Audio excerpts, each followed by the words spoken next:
Lights, camera, review. Final Destination Bloodlines exploded in theaters in 2025. As the latest deadly film of the franchise, Stefani Reyes is plagued with nightmares of a horrific incident that happened decades ago. She only has little time to break the cycle before death comes after her family. Let's see. Pennies, garbage trucks, and ceiling fans.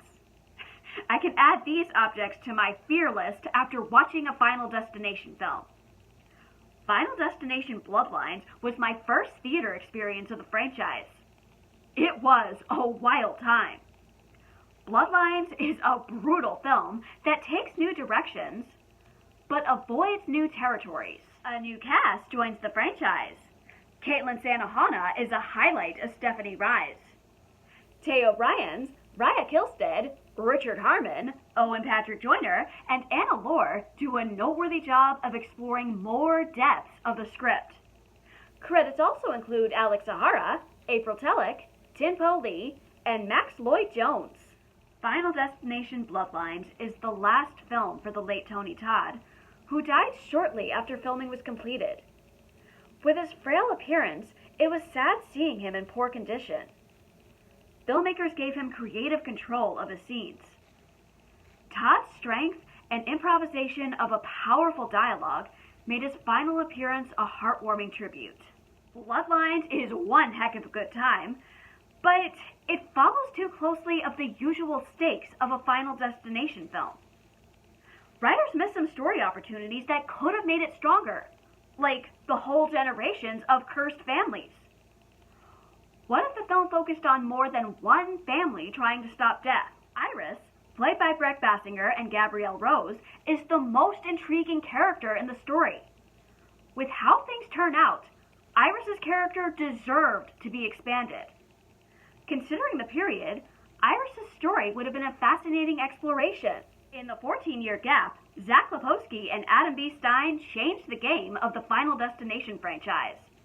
As passionate fans, they upped the deaths and violence to a 1,000. Bloodlines broke some records, like the oldest woman stunt double to be set on fire at 71 years old. The opening scene is a tense, brutal, and exciting sequence. Bloodlines' opening is a salute to how far the franchise's digital effects have advanced in the last 25 years. Special effects are well achieved with sound, editing, and makeup. Bloodlines is one bloody film with gut-wrenching and gruesome injuries.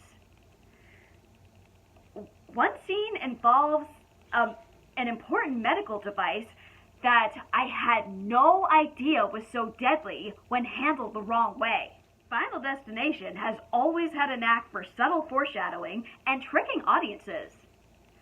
The films get away with dark comedy. Harmon, who plays Eric, has some funny one-liners. He was also the one to propose an idea for a death scene.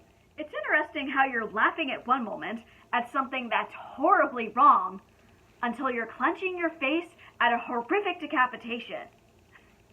Most of the time, my friend and I gasped, covered our mouths at the gruesome injuries, and gave our commentary about the characters' decisions and how they impacted the film.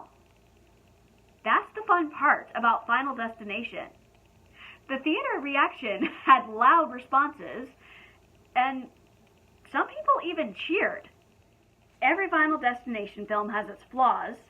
However, Bloodlines initiates different creative outlets that keeps the franchise strong. Bloodlines is exactly what fans want to see. It's unhinged in all the best ways. The theater is the setting to witness the gore, decapitations, and the thrilling ride. Did you have a favorite part of the latest Final Destination film? We have one more mental health film to talk about before May ends. Yet another film I found in the Museum of Underrated Gems. Let's take a look at Kasi. Like, comment, subscribe to my channel or to my Patreon. My name is Marielle, and this has been another one of my movie reviews.